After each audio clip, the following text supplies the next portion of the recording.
اعوذ باللہ من الشیطان الرجیم بسم اللہ الرحمن الرحیم انا فتحنا لك فتحا مبینا لیغفر لك اللہ ما تقدم من ذنبك وما تأخر ويتم نعمته عليك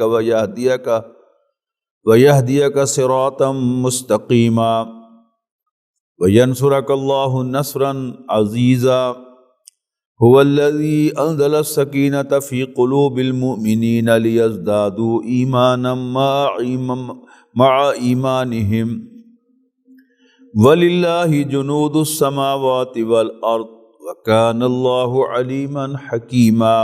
یہ سورۃ الفتح ہے، یہ صلح حدیبیہ کے فوراً بعد نازل ہوئی ہے، اور صلح حدیبیہ کب ہوئی، صلح حدیبیہ کیا تھی، اس کو ذہن میں تازہ کر لیجئے کہ نبی اکرم صلی اللہ علیہ وسلم پر 610 ہجری میں عیسوی میں وحی کا آغاز ہوا، اور اس کے بعد آپ نے 13 سال مکہ مکرمہ میں گزارے۔ ابتدائی 10 سالوں میں نبی اکرم صلی اللہ علیہ وسلم کو ابو طالب کی پروٹیکشن حاصل رہی، لہذا آپ پر تشدد تو نہیں ہو سکا، لیکن مجموعی طور پر قریش نے بنو ہاشم کا بائیکاٹ کر دیا، اور 3 سال تک وہ بائیکاٹ جاری رہا، محرم سن 7 نبوی سے لے کر محرم سن 10 نبوی تک۔ 10 نبوی میں آپ شیب ابی طالب سے باہر آئے، اور آتے ہی آپ کو 2 صدمے دیکھنے پڑے، ایک ابو طالب کا انتقال اور دوسرا حضرت خدیجہ رضی اللہ تعالی عنہا آپ کو داغ مفارقت دے گئی۔ اس کے بعد ابو لہب خاندان کا سربراہ بنا، ظاہر ہے کہ وہ بھی ابو طالب کی طرح نبی اکرم صلی اللہ علیہ وسلم کا تایا تھا، اور اس کو خاندان بنو ہاشم کی سربراہی ملی، تو اس نے نبی اکرم صلی اللہ علیہ وسلم کو خاندان بنو ہاشم سے نکال دیا۔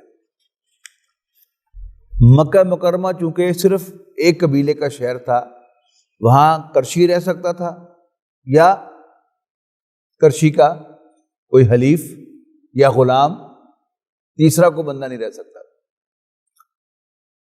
نبی اکرم صلی اللہ علیہ وسلم اس محفل میں جس میں اعلان کیا گیا تھا کہ you are out of the family,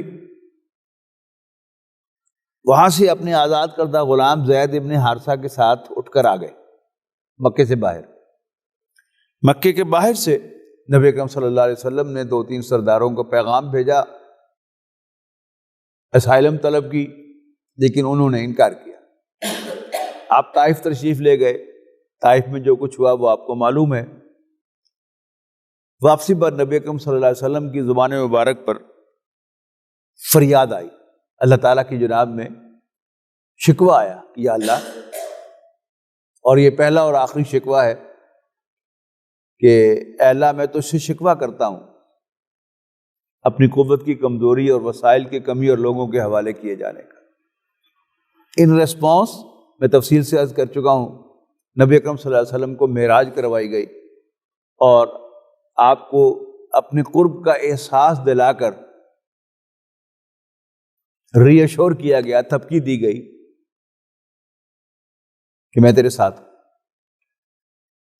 اور پھر واپس آتے ہی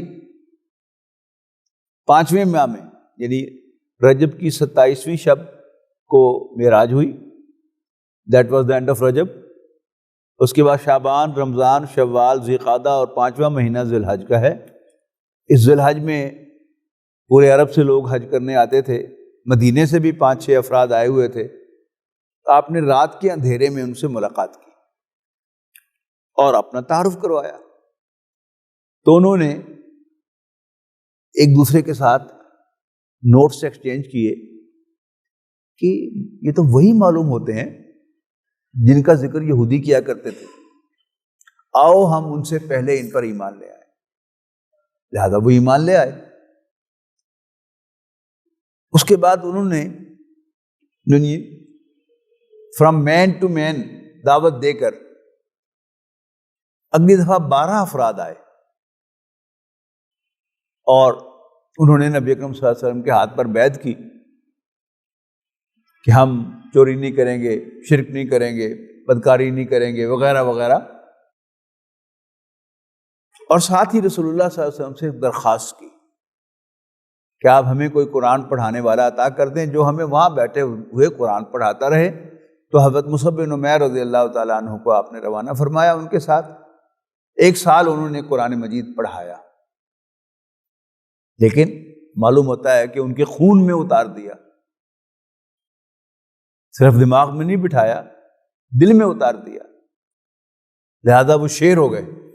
اور اگلی دفعہ آئے 75 افراد، جن میں 3 خواتین بھی تھیں، آپ کے لیے ایک بڑی ایکسٹرا آرڈنری زوردار آفر لے کر کہ اللہ کے رسول، آپ کے خاندان والوں نے آپ کو ڈس اون کر دیا ہے، آپ ہمارے پاس تشریف لے آئیں، ہم اسی طرح آپ کی حفاظت کریں گے جیسے اپنے خاندان میں پیدا ہونے والے بچوں کی حفاظت کرتے ہیں۔ گویا انہوں نے رسول اللہ صلی اللہ علیہ وسلم کو اڈاپٹ کیا، آپ نے ان کی دعوت قبول کی، ایک اور بیعت ہوئی سم و طاعت کی، آپ نے 12 نقیب مقرر کر دیے، اور پھر ربیع الاول میں نبی اکرم صلی اللہ علیہ وسلم مدینہ منورہ تشریف لے آئے۔ اب کیلنڈر کو اپنے ذہن میں رکھیں گے تو انشاءاللہ آپ کے ذہن میں یہ سیرت کی تصویر بن جائے گی، تو پھر سیرت کو یاد رکھنا بڑا آسان ہو جاتا ہے۔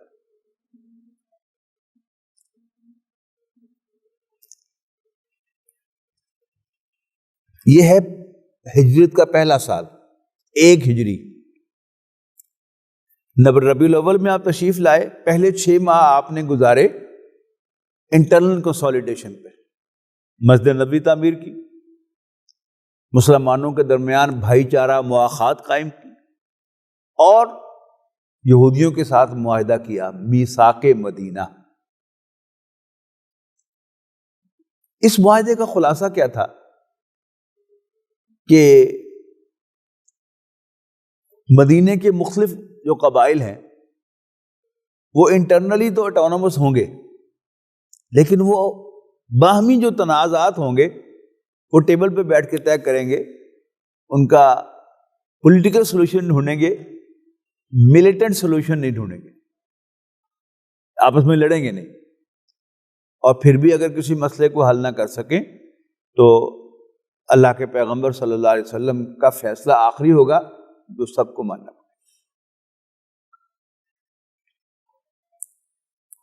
6 ماہ اس میں گزر گئے تو آپ مدینے سے باہر نکلے اور قریش کو یہ احساس دلایا کہ میں زندہ ہوں اور تمہیں معاشی طور پر بھی میں کنگال کر سکتا ہوں، تمہاری شارک کاٹ سکتا ہوں، اس لیے کہ تمہارے تجارتی راستے میرے دائیں بائیں سے گزرتے ہیں، میں انہیں کاٹ سکتا ہوں، اور تمہیں سیاسی اعتبار سے بھی آئسولیٹ کر سکتا ہوں کہ مختلف قبائل کی طرف دوستی کا ہاتھ بڑھایا کہ میری الائز بن جاؤ۔ اگر کسی قبیلے نے پس و پیش کی کہ نہیں آپ کی چونکہ لڑائی قریش کے ساتھ ہے اور قریش کو افینڈ کرنا افورڈ نہیں کر سکتے، تو دوسری پیشکش کی پھر نیوٹرل رہنے کا معاہدہ کر لو، اگر میرے اور قریش کے درمیان جنگ ہوگی تو تم نیوٹرل رہو۔ یہ آپ ذرا تصور کیجئے جو انٹرنیشنل پالیٹکس ہوتی ہے اس میں اس کی کتنی اہمیت ہے۔ لہذا قریش کو بھی سمجھ آ گئی، لہذا قریش 1000 کا لشکر لے کر آئے نبی اکرم صلی اللہ علیہ وسلم کو سبق سکھانے کے لیے اپنے خیال کے مطابق، بلکہ آپ کے حیات طیبہ کا چراغ گل کرنے کے لیے۔ لیکن اللہ تعالیٰ کو کیا منظور تھا کہ غزوہ بدر میں ان کے 70 سردار مارے گئے، 70 قیدی بن گئے، اور پورے عرب میں دھاک بیٹھ گئی کہ محمد صلی اللہ علیہ وسلم نے قریش کو شکست دے دی۔ اب اپنا یہ زخم دھونے کے لیے اگلے سال وہ پھر آئے، یعنی کیلنڈر میں فٹ کیجئے گا کہ نبی کریم صلی اللہ علیہ وسلم نے وہ جو 6 ماہ کے بعد مہمیں بھیجنا شروع کی تھی، فوجی مہم میں، پہلی مہم رمضان سن 1 ہجری میں بھیجی تھی، اور غزوہ بدر رمضان سن 2 ہجری میں ہوا ہے۔ اس کے 13 ماہ کے بعد شوال سن 3 ہجری میں قریش پھر آیا اپنا زخم دھونے کے لیے، اور غزوہ احد ہوا۔ غزوہ احد میں جو کچھ ہوا وہ آپ کو معلوم ہے کہ مسلمانوں سے تھوڑی سی سہو ہو گئی نبی اکرم صلی اللہ علیہ وسلم کے حکم کو انٹرپریٹ کرنے میں، جس کے نتیجے میں انہوں نے مقامی جو ان کا کمانڈر تھا اس کی نافرمانی کر دی، 50 تیر انداز جو کھڑے کیے تھے آپ نے، جس کی وجہ سے مسلمانوں کو خاصا سیٹ بیک پہنچا اور 70 صحابہ شہید ہو گئے۔ یعنی بالکل ان اے وے وہ ٹیبل ٹرن ہو گئی کہ وہاں 70 شہید ہوئے تھے قریش کے سردار، اب کون فوت ہو گیا، شہید ہو گیا، 70 صحابہ شہید ہو گئے۔ نبی کریم صلی اللہ علیہ وسلم تک وہ زخم آئے اور آپ کے دندان مبارک شہید ہوئے، آپ کی رخسار کی ہڈی کا فریکچر ہوا۔ اس کے بعد جاتے ہوئے ابو سفیان اعلان کر کے گئے تھے کہ اگلے سال پھر آئیں گے، تو نبی اکرم صلی اللہ علیہ وسلم بھی مدینے سے نکل کر آئے، ان کا انتظار کیا، لیکن اور قریش بھی وہاں سے چلے، لیکن راستے میں کوئی ایسا روب طاری ہو گیا ان پر کہ وہ آگے نہیں بڑھے اور احد تک نہیں آئے۔ یہ تیسرا سال ہے، رمضان شوال سن 3 ہجری، اور یہ مہینے سال تو ختم ہو رہا ہے، شوال کے بعد ذوالقعدہ اور ذی الحج۔ چوتھا سال جو ہے اس میں چھوٹی موٹی مہمیں تو ہوئی ہیں لیکن کوئی بڑی جنگ نہیں ہوئی۔ سن 5 ہجری میں قریش بڑی تیاری کے ساتھ آئے، 10,000 کا لشکر لے کے آئے اور عرب کے تمام قبائل کو آمادہ کر کے لائے، اپنے تمام الائز کو، جاؤ ہم محمد کی سرکوبی کریں صلی اللہ علیہ وسلم معاذ اللہ۔ لیکن کیا ہوا، نبی اکرم صلی اللہ علیہ وسلم نے صحابہ کے مشورے سے خندق کھود لی، لہذا وہ اندر داخل ہی نہیں ہو سکے، حملہ آور ہو ہی نہیں سکے۔ یعنی خندق کو بھی سمجھ لیں کہ خندق کا مطلب کیا تھا کہ مدینہ منورہ 3 اطراف سے گھرا ہوا تھا، پہاڑوں اور کھجور کے باغات سے۔ یعنی ہمارے ذہن میں جو عام کھجور کا تصور آتا ہے، ایک بڑی کھجور، لیکن اگر آپ کے ذہن میں ہو کہ ایسی کھجوریں ہوتی ہیں کہ جو ایک ہی جگہ سے ملٹیپل تنے جو ہیں وہ نکل رہے ہوتے ہیں، تو اگر وہ ایک دوسرے کے ساتھ جڑی ہوئی ہوں تو پھر وہاں سے گزرنا جو ہے وہ خاص طور پر گھوڑے کا گزرنا، اونٹ کا گزرنا ممکن نہیں۔ کوئی انسان تو شاید یوں کر کے گزر جائے، لیکن تیز رفتار گھوڑے کا یہاں سے گزرنا وہ ممکن نہیں ہے۔ اور جو خندق آپ نے کھودی اس کی لمبائی اور گہرائی، یعنی چوڑائی اور گہرائی اتنی تھی کہ کوئی گھوڑا جو ہے وہ اس کو پھلانگ نہ سکے۔ جس کو بھی آنا ہو پہلے نیچے اترے پھر اوپر چڑھے۔ اب نیچے اترے گا اور سامنے مسلمان جو ہیں وہ مسلح کھڑے ہیں تو پھر تو وہیں پر وہ پکڑا جائے گا اور مار دیا جائے گا۔ تو ایک جو بڑا پہلوان تھا وہاں پر، بڑا کانفیڈنٹ تھا کہ میں جاتا ہوں، وہ آیا اور پھر نیچے خندق میں لڑائی ہوئی اور پھر اس کو واصل جہنم کر دیا گیا۔ لیکن باقی 1 مہینے کا محاصرہ ہوا اور اس کے بعد پھر اللہ تعالیٰ کی خاص مدد آئی۔ جن حضرات نے سفر کیا ہے حرمین کا تو وہ جانتے ہیں کہ مکہ مکرمہ ایک گرم جگہ ہے، سال بھر اس میں گرمی رہتی ہے، صرف 1-2 مہینے وہ تھوڑی ٹھنڈ ہوتی ہے۔ اس دفعہ اگرچہ وہاں بڑی سخت ٹھنڈک بھی ہوئی ہے، اور جو لوگ احرام میں تھے عمرہ کرتے ہوئے خاصا یعنی ان کو تکلیف ہوئی ہے ٹھنڈ کی وجہ سے۔ نارملی مکہ گرم ہے لیکن مدینہ منورہ ٹھنڈا ہے، اور سردیوں میں جیسے یہاں ہمارے ہاں ٹھنڈ ہوتی ہے وہاں بھی ٹھنڈ ہوتی ہے۔ اچھا، پھر ٹھنڈی رات ہو، اوپر سے ہوا بھی چل پڑے۔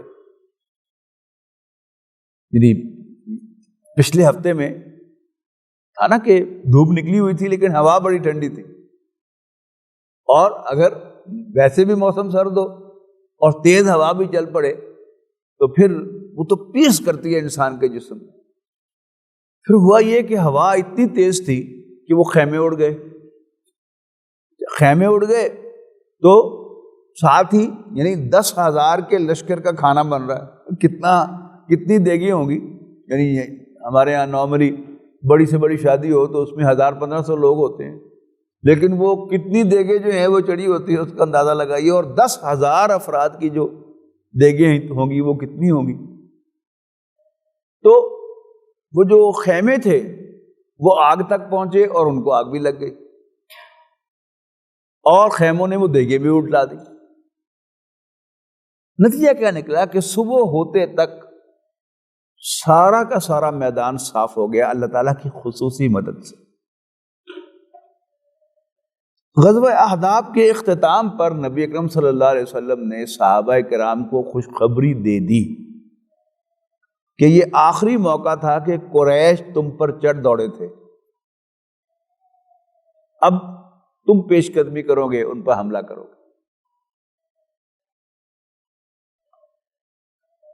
اب یہ سن 5 ہجری تھا، اب سن 6 ہجری میں آ جائیں۔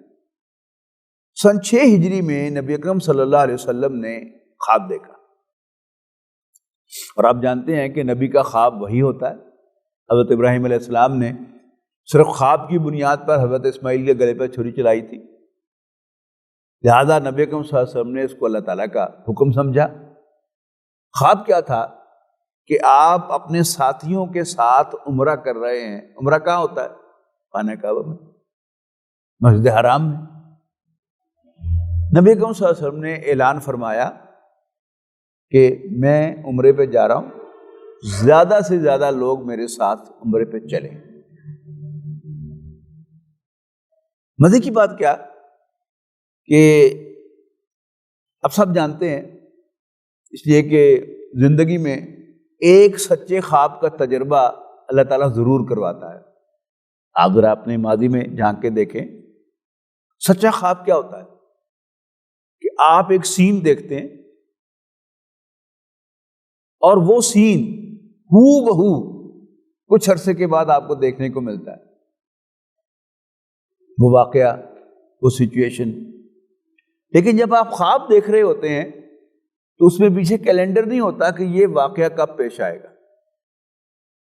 اس کے مقابلے میں آپ کسی بینک کی برانچ میں جائیں اور وہاں پر آپ واچر بھرتے ہیں تو پھر تاریخ لکھنی ہوتی ہے، تو آپ یوں کر کے نظر گھمائیں تو بینک میں کہیں نمایاں وہ تاریخ جو ہے وہ لکھی ہوتی ہے کہ آج یہ تاریخ ہے، لیکن خواب میں تاریخ نہیں ہوتی۔ اب عمرہ آپ کو مکہ مکرمہ چھوڑے ہوئے 6 سال ہو گئے، اور ہم مکہ مکرمہ میں پیدا نہیں ہوئے، اس کے باوجود کچھ عرصہ گزر جائے تو ہمارا جی چاہتا ہے کہ پھر عمرہ کرائیں، پھر حج کرائیں۔ تو نبی اکرم صلی اللہ علیہ وسلم اور صحابہ کرام کی کیا کیفیت ہوگی اس کو آپ کو ذہن میں رکھیں۔ لہذا نبی اکرم صلی اللہ علیہ وسلم نے اللہ تعالیٰ سے یہ پوچھنا بھی اس کی ضرورت محسوس نہیں کی، اور اللہ تعالیٰ بھی چاہتا تھا کہ رسول اللہ صلی اللہ علیہ وسلم ایسے ہی اس کو انٹرپریٹ کریں کہ ابھی جانا ہے۔ یہ تو آیات پڑھیں گے تو آپ کو محسوس ہوگا کہ اللہ تعالیٰ کی یہ پلاننگ تھی کہ نبی اکرم صلی اللہ علیہ وسلم اس خواب کو ایسے انٹرپریٹ کریں جیسے ابھی جانا ہے، حالانکہ وہ خواب تو اگلے سال کا تھا۔ تو نبی اکرم صلی اللہ علیہ وسلم صحابہ کرام کو لے کر مکہ مکرمہ کی طرف روانہ ہوئے، اور ساتھ آپ نے قربانی کے جانور اونٹ جو ہے وہ لے لیے، اور وہ جو خاص ان کے گلے میں پٹا ڈالا جاتا ہے جو کعبے کے قربانی کے جانور ہوں پہلے سے، تو وہ ڈال دیے اور ان کو نمایاں کیا تاکہ سارے راستے میں سارے قبائل کو پتہ چلے کہ یہ عمرے کے لیے جا رہے ہیں اور یہ قربانی کے اونٹ ہے، ان کا کوئی لڑائی کا ارادہ نہیں۔ حدیبیہ کے مقام پر پہنچ کر نبی اکرم صلی اللہ علیہ وسلم نے پڑاؤ ڈالا۔ دیکھ لیے کہ مکہ مکرمہ پر قریش کا کنٹرول تھا، اور قریش دشمن تھے نبی اکرم صلی اللہ علیہ وسلم اور صحابہ کرام کے۔ وہاں جا کر پڑاؤ ڈالا تو قریش نے صاف انکار کر دیا کہ ہم آپ کو عمرے کی اجازت نہیں دے سکتے، اس لیے کہ یہ مکے کی روایت کے خلاف تھا کہ کسی کو عمرہ کرنے سے روکیں، لیکن رسول اللہ صلی اللہ علیہ وسلم ان کے نزدیک ایکسیپشن تھے کہ ان کو تو روکنا ہی روکنا ہے۔ تو نبی اکرم صلی اللہ علیہ وسلم نے حضرت عمر سے کہا کہ عمر تم جاؤ اور ان سے بات کر کے آؤ کہ ہمارا لڑائی کا کوئی ارادہ نہیں ہے، ہم صرف عمرہ کرنے کے لیے آئے ہیں اور عمرہ کر کے واپس چلے جائیں گے۔ حضرت عمر نے عرض کی کہ اللہ کے رسول، عثمان کاروباری آدمی ہے، آپ عثمان کو بھیجیں، وہ اچھا نیگوشیٹ کرے گا۔ اب یہ کاروباری آدمی اچھا نیگوشیٹ کرے گا، وہ تو شیخ شوکت صاحب میرے ساتھ آتے ہیں اور جاتے ہیں، تو وہ بیمار ہیں، پہلے جو ہے فون پر جو ریٹس طے کرتے تھے تو وہ بڑے مزیدار ہوتے تھے۔ اس کی بڑی مزیدار مثال میں آپ کو دیتا ہوں کہ ہماری پرانی بات ہے، آج سے کوئی سمجھیے کہ 30 سال پرانی بات ہے کہ اجمل خدام القرآن کی ماہانہ میٹنگ کے اندر طے ہوا کہ انجمن کے دفتر میں ایک کلاس، عربی کلاس منعقد کی جائے سردیوں کے دنوں میں عشاء کی نماز کے بعد 3 گھنٹے کی، 40 لیکچر ہوں، اس میں پوری عربی پڑھائے اور ان کو ویڈیو ریکارڈنگ کی جائے، میں پڑھاؤں۔ اور میٹنگ سے فارغ ہوئے تو ہمارے ساتھی شیخ امین صاحب ہیں، فاؤنڈر ممبرز میں سے ہیں، تو انہوں نے کہا کہ ڈاکٹر صاحب وہ پانجا میرا ویڈیو کا کام کرتا ہے، سویرے آؤ تو آپ چلیں گے وہ کو۔ خیر میں چلا گیا ان کے پاس اور ہم اٹھ کے آ گئے ان کے بھانجے کی دکان پر۔ تعارف کرایا انہوں نے میرا، بڑا اچھا اس نے استقبال کیا۔ ہاں ماما جی کس طرح آئے؟ تو انہوں نے بتایا کہ اس طرح ایک 40 کلاسز جو ہے وہ ریکارڈ کرنی ہے عربی کی، تو کی حساب کتاب ہے؟ ان کے ماما جی 1000 روپیہ لیدا اسی ایک پروگرام دا، 40,000 روپیہ لگے گا۔ اب امین صاحب نے کہا نا دین دا کام ہے، تمہیں کوئی حصہ پا آئے دے۔ اب وہ کہے جا رہا ہے کہ نہیں ماما یہ وارث نہیں، ماما یہ وارث نہیں، ماما یہ وارث نہیں، لیکن ماما ہی 10,000 روپے پر منا کے اٹھے اس کو۔ اب اس واقعے سے مجھے سمجھ میں آتا ہے کہ حضرت عمر نے جو سجیسٹ کیا، یہ عثمان کاروباری آدمی ہے تو یہ اچھا نیگوشیٹ کرے گا، تو یہ بڑی ایک صائب بات تھی۔ اس لیے کہ حضرت عمر رضی اللہ تعالیٰ عنہ جب آپ دشمن کے ساتھ بات کرنے کے لیے جاتے ہیں تو دشمن تو الٹی سیدھی باتیں کرے گا، وہ حضور صلی اللہ علیہ وسلم کو معاذ اللہ جھوٹا کہے گا یا کوئی اور توہین آمیز کلمات نبی اکرم صلی اللہ علیہ وسلم کے لیے بولے گا، تو حضرت عمر نے فوراً تلوار نکال لی تھی، پھر تو نیگوسیشن ہو چکی۔ تو حضرت عثمان رضی اللہ تعالیٰ عنہ کو بھیجا اور حضرت عثمان رضی اللہ تعالیٰ عنہ 3 دن تک واپس نہیں آئے۔ اب اس میں سمجھتا ہوں کہ قریش انکاری ہوں گے کہ نہیں، تو حضرت عثمان کیا کرتے ہوں گے؟ نہیں سویرے بیٹھیں گے پھر، اور فلانا وہ بھی آ جائے گا نا، پھر کریں گے۔ آہستہ آہستہ جب آپ بات کو لمبا کرتے ہیں تو پھر آہستہ آہستہ آہستہ آہستہ برف پگھلتی ہے۔ لیکن 3 دن تک جب نہیں آئے تو صحابہ کرام کو یہ گمان ہونے لگا کہ کہیں حضرت عثمان کو شہید تو نہیں کر دیا گیا، اور پھر ایک ریومر بن گئی، ایک افواہ پھیل گئی کہ حضرت عثمان کو شہید کر دیا گیا ہے رضی اللہ تعالیٰ عنہ۔ اب نبی اکرم صلی اللہ علیہ وسلم کہ حضرت عثمان داماد تو تھے ہی، لیکن اب ان کی حیثیت کیا تھی؟ حضور صلی اللہ علیہ وسلم کے ایمبیسڈر کی تھی،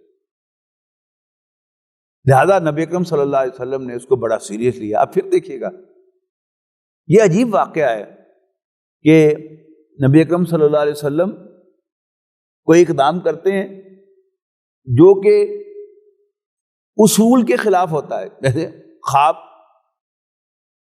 میں تاریخ نہیں ہوتی، لیکن نبی اکرم صلی اللہ علیہ وسلم نے اس خواب کو ایسے انٹرپریٹ کیا، اللہ چاہتا تھا کہ ایسے انٹرپریٹ کریں۔ دوسرا، افواہوں پر عمل کرنے سے نبی اکرم صلی اللہ علیہ وسلم نے منع فرمایا ہے، لیکن اب یہاں کیا ہے؟ بغیر تحقیق کے افواہ کو آپ نے صحیح سمجھا اور آپ نے صحابہ کرام کے سامنے ایک درخت کے نیچے بیٹھے ہوئے ہاتھ بڑھا دیا کہ تم میرے ہاتھ پر بیعت کرو موت کی، کہ اللہ نفرہ، ہم یہاں سے بھاگیں گے نہیں اور ہم مر جائیں گے لیکن عثمان کے خون کا بدلہ لیے بغیر نہیں جائیں گے۔ یہ بیعت جو ہے یہ بیعت رضوان کہلاتی ہے، کہ وہ بیعت جس پر اللہ راضی ہو گیا۔ اور یہ الفاظ جو ہیں وہ اس صورت میں ہم پڑھیں گے کہ اور پھر یہ کہ چونکہ آپ درخت کے نیچے بیٹھے ہوئے تھے لہذا اس کو بیعت شجرہ بھی کہتے ہیں، یہ سیرت النبی کی اصطلاحات ہیں۔ تو اچھا، اب ادھر سے بیعت ہو گئی، ادھر سے قریش جو ہے ظاہر ہے وہ اپنی مخبری تو ہو رہی ہوگی ان کی طرف سے، انہوں نے دور سے دیکھ رہے ہیں کہ حضور صلی اللہ علیہ وسلم بیعت کر رہے ہیں تو سمجھ گئے کہ یہ بیعت جو ہے یہ اب ہم سے لڑنے کے لیے ہو رہی ہے۔ تو قریش نے فوراً حضرت عثمان کو نمبر 1 واپس بھیج دیا، اور حضرت عثمان کے پیچھے پیچھے ہی ایک وفد جو ہے بھیجا سہیل بن عمرو کی قیادت میں کہ جاؤ محمد صلی اللہ علیہ وسلم سے معاہدہ کر کے آؤ، نیگوشیٹ کر کے آؤ۔ قریش نے محسوس کیا کہ اب ہم محمد اور ان کے ساتھیوں سے لڑنے کی پوزیشن میں نہیں ہیں، لہذا سہیل بن عمرو آیا وفد لے کر اور نبی اکرم صلی اللہ علیہ وسلم کو ایک معاہدے کی پیشکش کی۔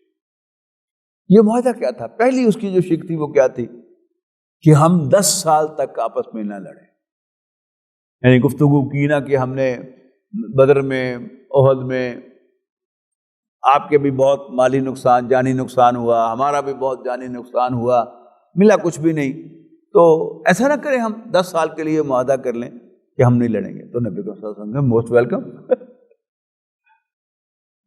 پھر باقی جو شرائط تھی وہ شروع ہوئی۔ ان شرائط میں تھے، ایک شرط یہ تھی کہ اب جب آپ اس سال عمرہ نہیں کریں گے، آپ اس سال عمرہ نہیں کریں گے، آپ اگلے سال آ کر عمرہ کریں گے۔ اب آپ اپنے اوپر قیاس کیجئے کہ آپ احرام باندھ کر گئے ہوں اور جدہ ایئرپورٹ پر آپ کو واپس بھیجا جائے، آپ کی کیفیت کیا ہوتی ہے؟ تو یہ بڑا سخت امتحان تھا مسلمانوں کا کہ اس دفعہ وہ عمرہ کیے بغیر احرام کھولیں گے، لیکن نبی اکرم صلی اللہ علیہ وسلم نے ٹو دیئر سرپرائز اس شرط کو مان لیا۔ اب صحابہ کرام بڑے مضطرب ہیں، اللہ کے رسول نے یہ کیا کر دیا؟ پھر یہ کہ اگلے سال بھی جب آپ آئیں گے تو آپ مکے سے کسی بھی شخص کو اپنے ساتھ نہیں لے کے جائیں گے، یعنی وہ مسلمان ہو چکا ہے، آپ کے ساتھ شامل ہونا چاہتا ہے تو آپ اسے ساتھ لے آئیں۔ اسی کی جو مزید وضاحت تھی وہ یہ تھی کہ اگر مکے سے کوئی شخص مسلمان ہو کر مدینے جائے گا تو نبی اکرم صلی اللہ علیہ وسلم اس کو واپس کرنے کے پابند ہوں۔ اس کے مقابلے میں جب کوئی شخص مدینے سے کفر کافر ہو کر مکے آئے گا پناہ لینے کے لیے تو مکے والے اس کو واپس نہیں کریں گے۔ آپ نے یہ شرط بھی مان لی۔ اور صحابہ کرام جو ہیں وہ ان کا خون کھول رہا ہے کہ ہم اتنے بھی رہے ہوئے نہیں ہیں، ہم لڑ سکتے ہیں، لیکن نبی کریم صلی اللہ علیہ وسلم ان کی تمام شرائط مانتے چلے جا رہے ہیں۔ جب بھی آپ معاہدہ کرتے ہیں تو 10 شرطیں اپنی منوا لیں، لیکن ایک شرط جو ہے وہ دوسرے فریق کی بھی ماننی پڑتی ہے، تب وہ 2 طرفہ معاہدہ ہوتا ہے، ورنہ نہیں ہوتا۔ ایک شرط کی جو قریش نے وہ بھی اس زوم میں دی تھی کہ کون ہے جو ہمارے خلاف نبی کریم صلی اللہ علیہ وسلم کا ساتھی بنے گا۔ وہ شرط کیا تھی کہ عرب کا کوئی بھی قبیلہ آزاد ہوگا کہ وہ چاہے تو قریش کا ساتھی بن جائے اور چاہے تو نبی کریم صلی اللہ علیہ وسلم کا الائی بن جائے۔ اب جب یہ معاہدہ طے پا رہا تھا، ابھی لکھا نہیں گیا تھا، تو ابو جندل رضی اللہ تعالیٰ عنہ جو بیٹے تھے سہیل بن عمرو کے اور مسلمان ہو چکے ہوئے تھے اور ان کو زنجیروں سے باندھا ہوا تھا، انہوں نے وہ کسی طرح قید سے چھوٹ کر آئے نبی کریم صلی اللہ علیہ وسلم کے پاس کہ اللہ کے رسول آپ مجھے پناہ دے دیں۔ اور نبی اکرم صلی اللہ علیہ وسلم نے کہا کہ ہاں ٹھیک ہے، ابھی معاہدہ لکھا نہیں گیا. لیکن سہیل بن عمرو اس نے ایک ٹیکنیکل نقطہ اٹھایا کہ اگرچہ لکھا نہیں گیا، طے تو ہو گیا ہے نا. آپ نے فرمایا کہ ہاں تمہارا موقف درست ہے، اور ابو جندل کو واپس اس کے حوالے کر دیا. پھر صحابہ کرام جو ہے ان کا خون کھول رہا ہے. قریش کے ایک حلیف قبیلہ تھا بنو بکر، اس کا دشمن قبیلہ تھا بنو خزاعہ. بنو خزاعہ نے فوراً آگے بڑھ کر نبی اکرم صلی اللہ علیہ وسلم کے الائز کی حیثیت سے معاہدہ کر لیا، آپ کا الائی بن گیا. قریش کو اس پر بڑا وٹ تھا کہ ان کو یہ جرت بنو خزاعہ کی کہ وہ محمد سے دوستی کرے صلی اللہ علیہ وسلم. لہذا انہوں نے ٹھان لی کہ ہم اس کو سبق سکھائیں گے. اب قرآن مجید میں یہ جو سورہ فتح کا آغاز ہو رہا ہے وہ کیا ہے؟ انا فتحنا لک فتحا مبینا. اے نبی صلی اللہ علیہ وسلم، ہم نے آپ کو ایک واضح فتح عطا کر دی ہے. یعنی صحابہ کرام کی فیلنگ کیا تھی کہ ہم لوز کر کے جا رہے ہیں، ہمارے پاس طاقت ہے پھر بھی ہم نے معاہدہ کر لیا. یہاں تک کہ حضرت عمر رضی اللہ تعالیٰ عنہ یعنی اسی کیفیت میں نبی صلی اللہ علیہ وسلم کے پاس آئے، یا رسول اللہ لسنا علی الحق، کیا ہم حق پر نہیں ہیں؟ آپ نے فرمایا کیوں نہیں، ہم حق پر ہیں. اللہ کے رسول، کیا آپ اللہ کے رسول نہیں ہیں؟ کہ کیوں نہیں، میں ہوں اللہ کا رسول. پھر یہ کیا ہو رہا ہے؟ آپ نے فرمایا یہ اللہ کے حکم سے ہو رہا ہے. اس کے بعد پھر ایک اور کیفیت آئی کہ نبی اکرم صلی اللہ علیہ وسلم نے صحابہ کرام سے کہا کہ اب احرام کھول دو اور اپنی قربانیاں کر دو. کوئی نہیں اٹھا. دوسری مرتبہ کہا کوئی نہیں اٹھا. تیسری مرتبہ کہا کوئی نہیں اٹھا. یہ وہ جو میں نے آپ سے کہا نا کہ آپ کو جدہ روک لیا جائے تو آپ جو ہے وہ یوں پریشان ہو کے بیٹھے رہیں گے کہ شاید ابھی کوئی امینڈمنٹ آ جائے ان کے حکم کی، میرے لیے کوئی اور راستہ نکل آئے. ابھی صحابہ کرام منتظر تھے. ظاہر نبی صلی اللہ علیہ وسلم کی نافرمانی کا تو کوئی ارادہ ان کے دل میں نہیں ہوگا. آپ اپنے خیمے میں تشریف لے گئے. حضرت ام سلمہ رضی اللہ تعالیٰ عنہ آپ کے ساتھ تھی سفر میں.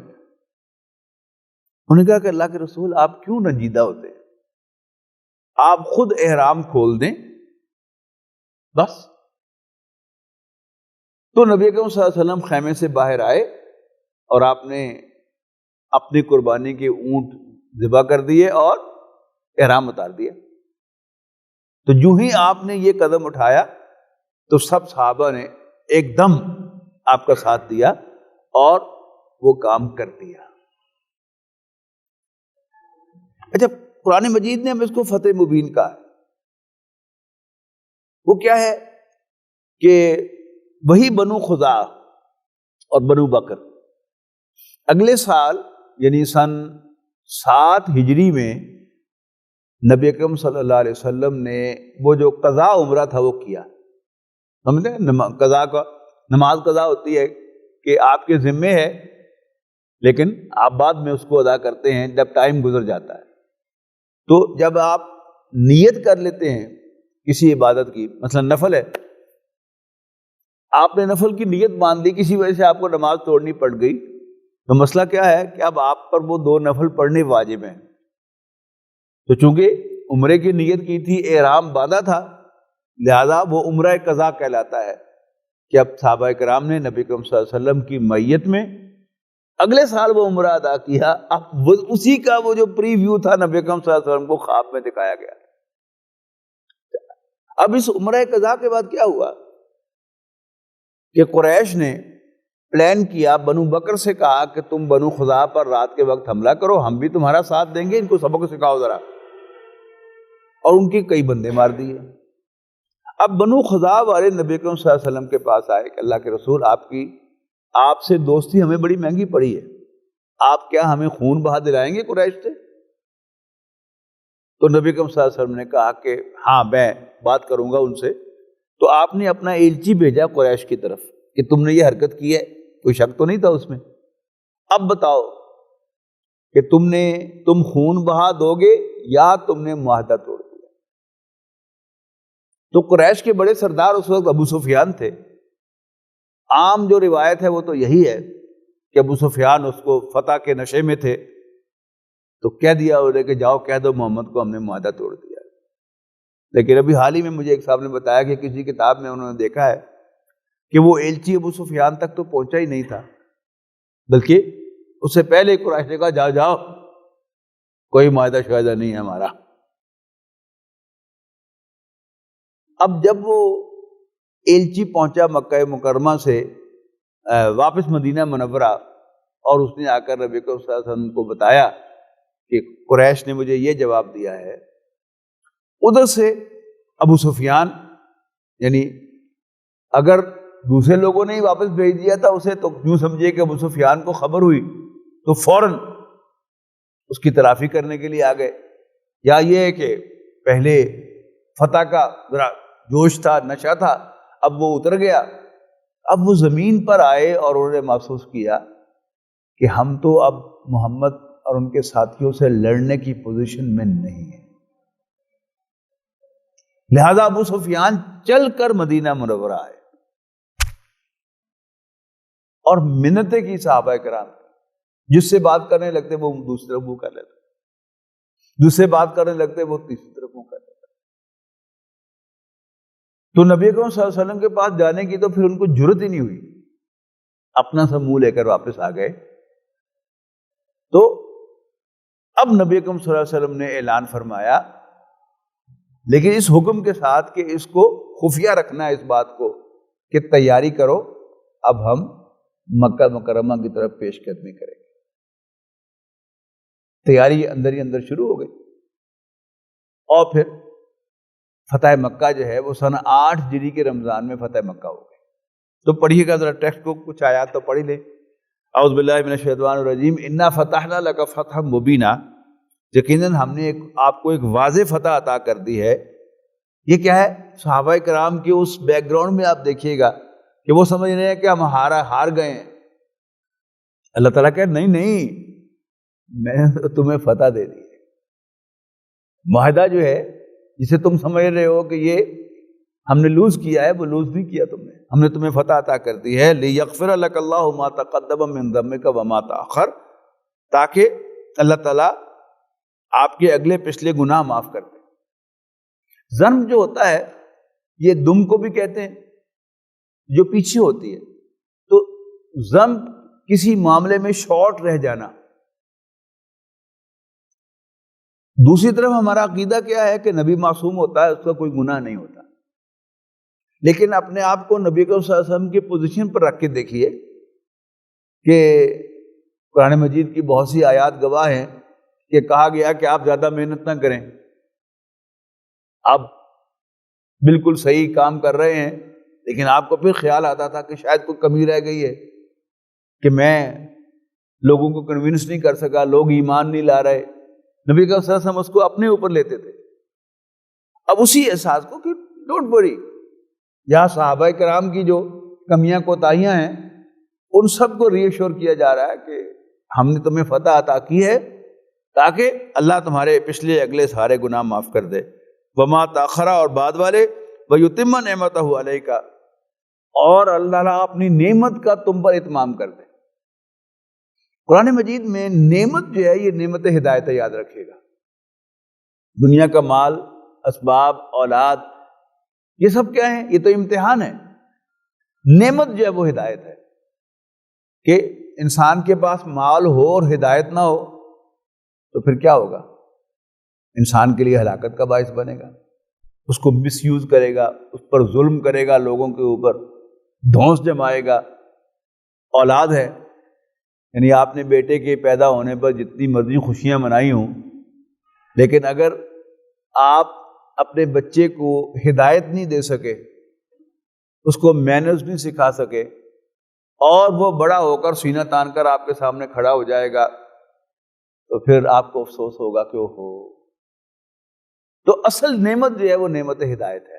مال کے ساتھ بھی ہدایت ہو تو آپ کے بینیفٹ میں ہے، اولاد کے ساتھ بھی ہدایت ہو تو وہ آپ کے لیے مفید ہے. ہدایت نہیں ہے تو آپ کے لیے پریشانی کا باعث ہے۔ آپ کسی کو منہ دکھانے کے قابل نہیں کہ آپ کا بیٹا کوئی کرتوت کرتا ہے، کرتوتے کرتا ہے، تھانے اور کچہری میں وہ آپ کو پریشان کرتا ہے، گھسیٹتا ہے، تو پھر وہ آپ کے لیے نعمت نہیں ہے۔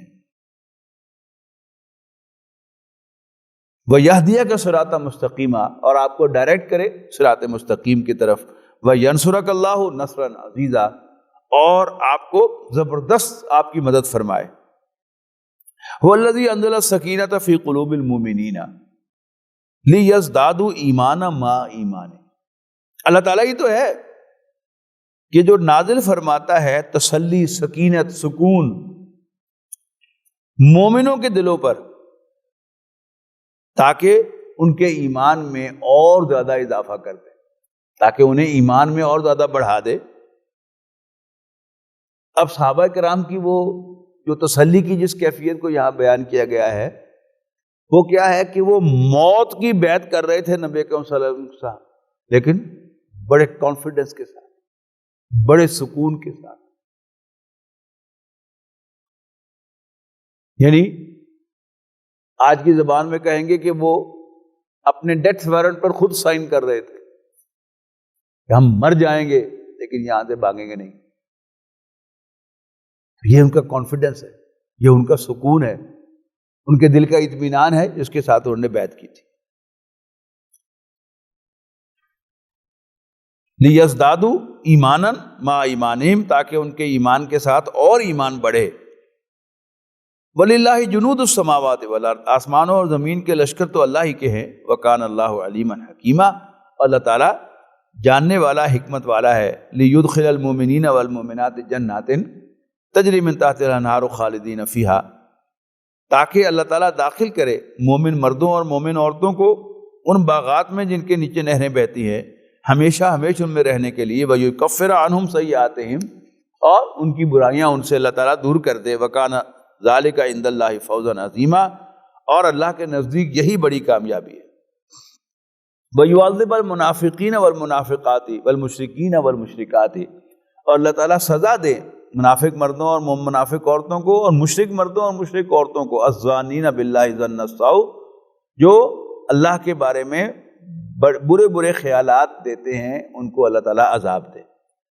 عَلَيْهِمْ دَائِرَةُ السَّوْءِ، انہی پر برے حادثے واقع ہوں گے۔ یعنی وہ جو نبی اکرم صلی اللہ علیہ وسلم کے بارے میں وہ منافق کے جو پیچھے رہ گئے تھے، وہ کیا سوچ رہے تھے؟ ہے مت ماری گئی نا دی، مرن جا رہے ہوتے مکہ مکرمہ، وہ ہوش کرو ہوش کرو۔ یعنی نبی اکرم صلی اللہ علیہ وسلم کے ساتھیوں سے وہ کہہ رہے تھے کہ نہ کرو۔ اب وہ کیا تھا؟ ان کا ظن اور گمان تھا کہ چلو جا رہے مگر وہ لے جائیں گے سڑے، معاذ اللہ۔ لیکن ان کو کہا گیا ہے کہ اللہ تعالیٰ ان کا گمان جو غلط گمان ہے وہ تو انہی کے خلاف آئے گا۔ اسی طرح قریش نے یعنی فوری طور پر جو ریئیکشن ان کے دل میں آیا ہوگا وہ کیا، لو جی مرنر سے آ گئے جو بچ کے نہیں جانا انہوں نے، یہ ہے وہ برا گمان اللہ کے بارے میں۔ تو الظَّانِّينَ بِاللَّهِ ظَنَّ السَّوْءِ عَلَيْهِمْ دَائِرَةُ السَّوْءِ، انہی پر برے حادثے واقع ہوں۔ وَغَضِبَ اللَّهُ عَلَيْهِمْ، اور اللہ تعالیٰ ان پر غضبناک ہے، وَلَعَنَهُمْ، اور ان پر لعنت بھیجتا ہے۔ وَأَعَدَّ لَهُمْ جَهَنَّمَ، اللہ نے ان کے لیے جہنم تیار کی ہے۔ وَسَاءَتْ مَصِيرًا، اور وہ بہت بری جگہ ہے۔ وَلِلَّهِ جُنُودُ السَّمَاوَاتِ وَالْأَرْضِ، اور آسمان اور زمین کے لشکر تو اللہ ہی کے ہیں۔ وَكَانَ اللَّهُ عَزِيزًا حَكِيمًا، اور اللہ تعالیٰ بالادست حکمت والا ہے۔ اسی پہ اتفاق کرتے ہیں۔ بارک اللہ لی و لکم فی القرآن العظیم ونفعنی و ایاکم بالآیات و ذکر الحکیم۔